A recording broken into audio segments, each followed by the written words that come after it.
Chapter 1: The Unexpected Encounter. The rain had just started to fall when Maya ducked into the dimly lit bar on the corner. She wasn't supposed to be there, at least not tonight. Work had drained her, and the thought of going home to an empty apartment felt heavier than usual. She just wanted a drink, a quiet place where the world couldn't demand anything from her. The bar smelled of old wood, whiskey, and the faint trace of cigarettes from the patio outside.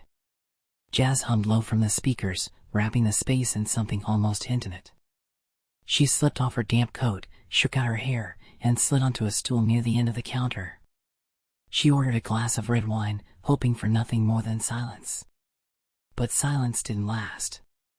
He arrived a few minutes later, tall, slightly disheveled, the kind of man who carried himself like he didn't belong to the crowd but also didn't mind it. His dark shirt clung just enough to suggest the shape beneath, and his tie was loose, like he'd abandoned formality hours ago. He looked tired, but his eyes were sharp, scanning the room before settling near her side of the bar. Maya noticed, of course she noticed. It was impossible not to. But she told herself to keep her eyes on her glass. He ordered bourbon, neat. His voice was low, steady, the kind that caught attention without trying. And when the bartender slid the drink across, his glance shifted, just briefly, toward Maya. Their eyes met. It wasn't a long look, but it was enough, the kind of pause that lingers in the body long after it's broken. "You picked the quietest corner," he said, a hint of amusement in his tone.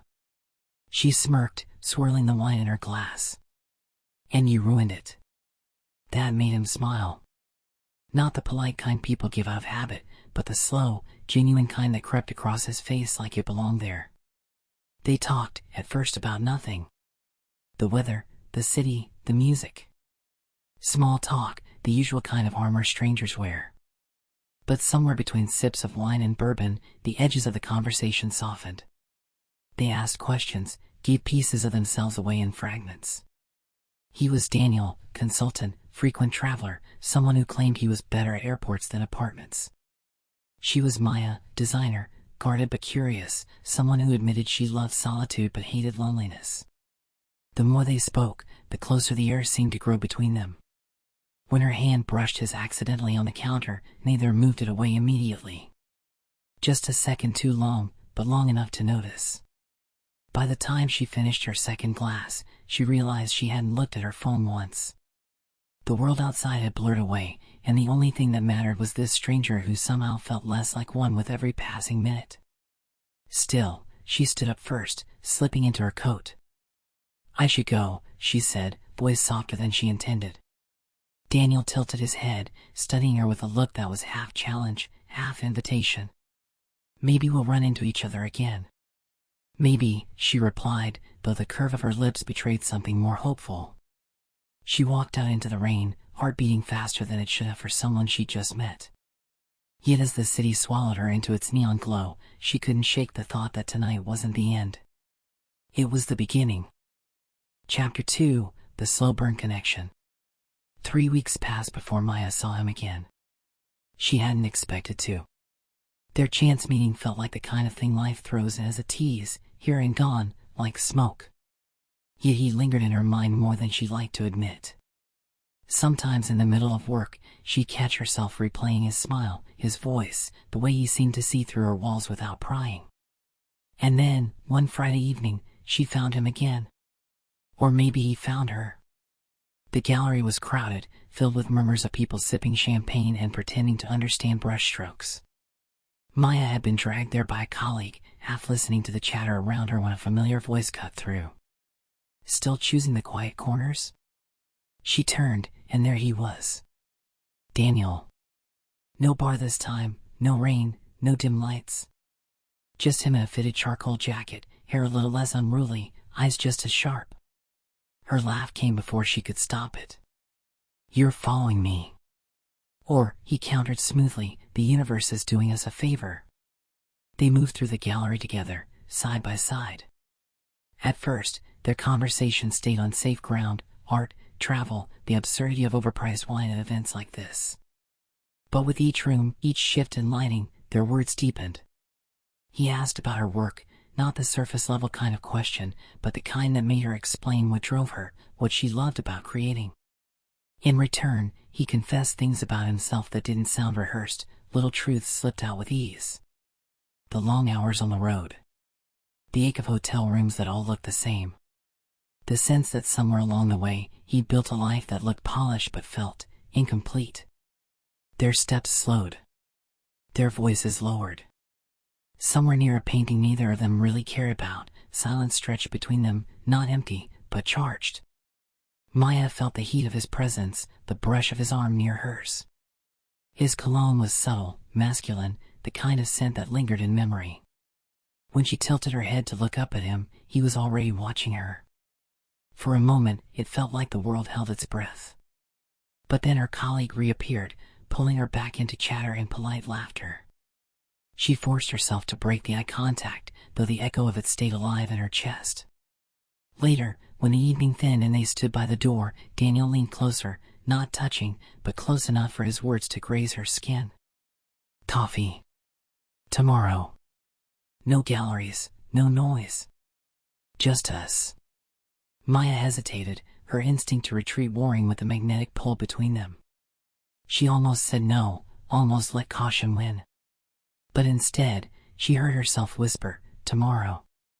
His smile was slow, knowing. Good. When she got home that night, she slipped off her heels, poured herself a glass of water, and sat on the edge of her bed.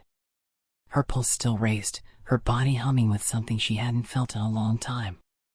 It wasn't just attraction. It was the dangerous thrill of wanting more. Chapter 3, Crossing the Line. The cafe was small, tucked into a quiet street away from the city's chaos. Morning sunlight spilled across the wooden tables, warming the air with the scent of roasted coffee and fresh bread.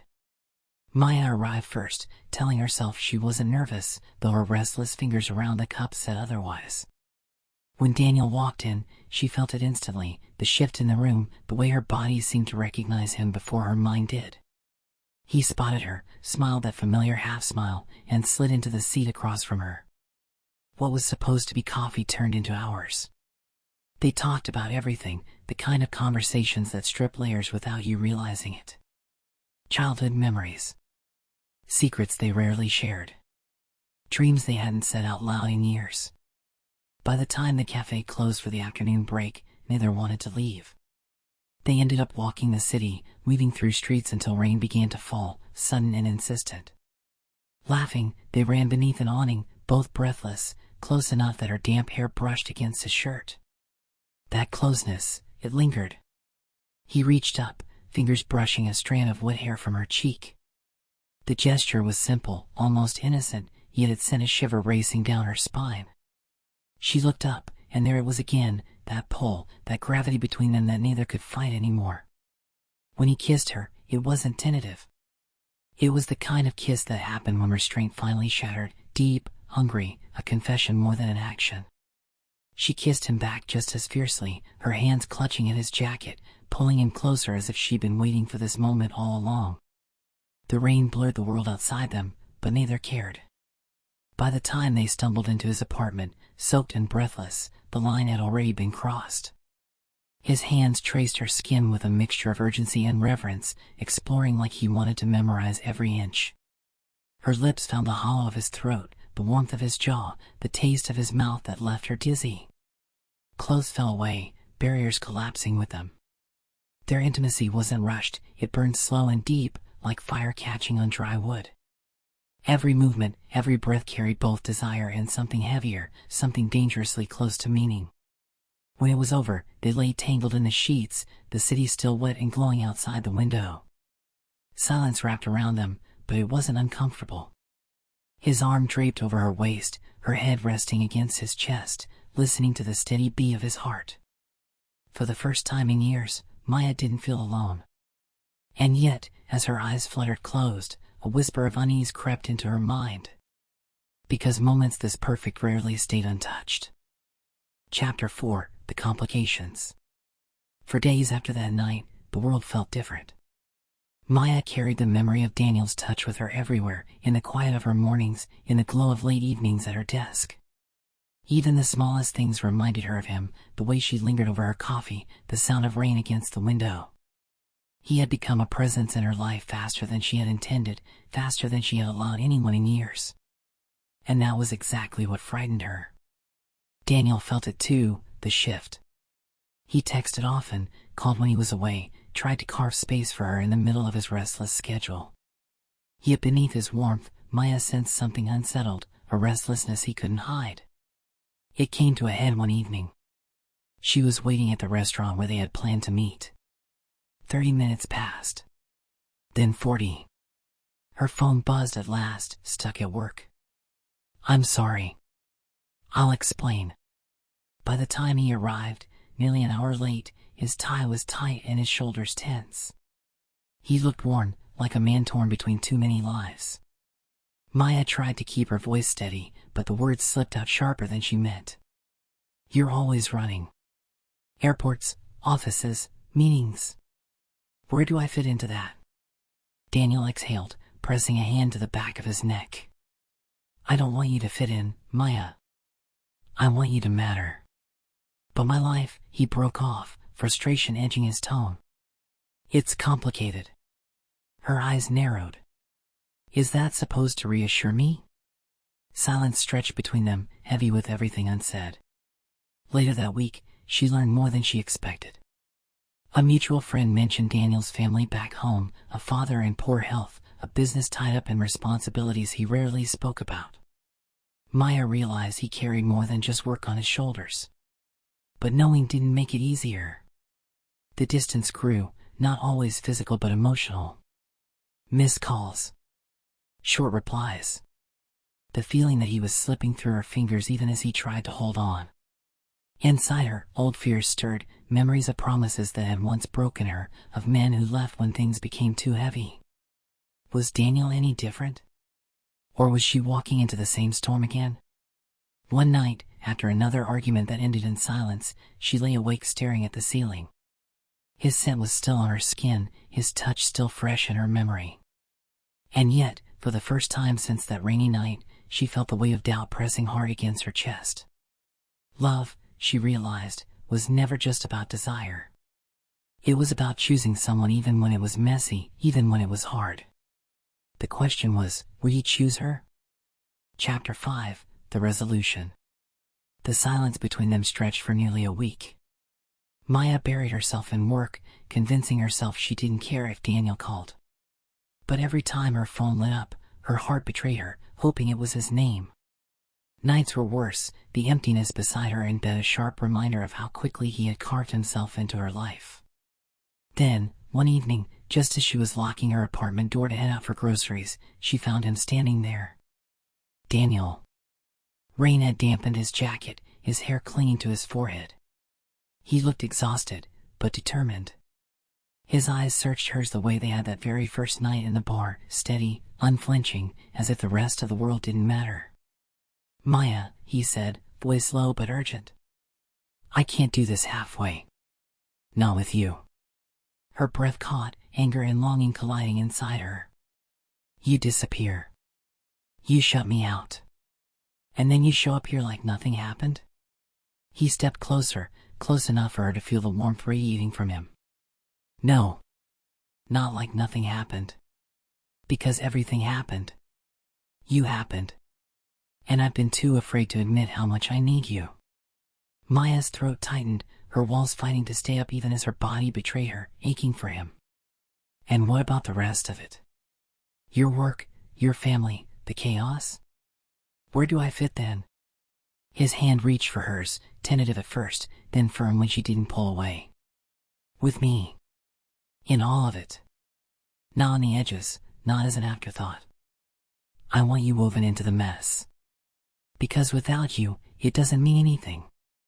The words cracked something open inside her, the ache she carried, the fear, the longing. Tears burned her eyes, though she laughed through them, shaking her head. "You're impossible." "Maybe," he murmured, brushing his thumb against her cheek. "But I'm yours, if you'll have me." And then she kissed him, fiercely, desperately, all the anger and love and relief pouring into that single moment. His arms wrapped around her, pulling her against him, the world blurring into nothing but heat and breath and need. They stumbled inside, lips never parting, shedding coats and doubts alike. This time there was no hesitation, no fear of lines crossed. Their passion was urgent, raw, but threaded with tenderness, the kind that said this wasn't just about desire. It was about belonging. When they finally collapsed into each other, tangled and breathless, Maya rested her head against his chest, hearing that steady rhythm she had grown to crave. "Messy," she whispered. Daniel smiled against her hair. "Always. But ours." For the first time, she believed it. The city outside pulsed with neon and rain, alive and endless, but within those walls, nothing else mattered. The fight was over. The choice was made. And in that choice, love wasn't perfect, but it was real.